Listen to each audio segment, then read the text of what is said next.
Hey, what's up guys? So in this video we will see how to enable double press the power button to open the camera app on the Redmi A5.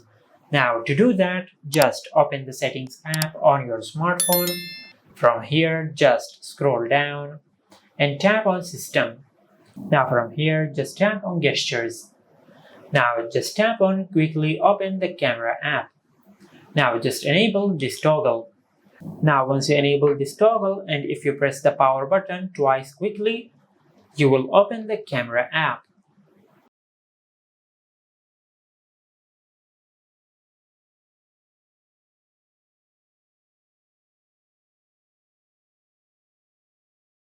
Just like that.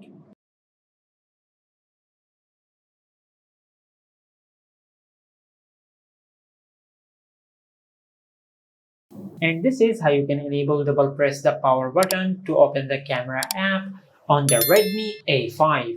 If you found this video helpful, please like the video and subscribe to our channel and hit the bell icon to get notified when we upload a new video.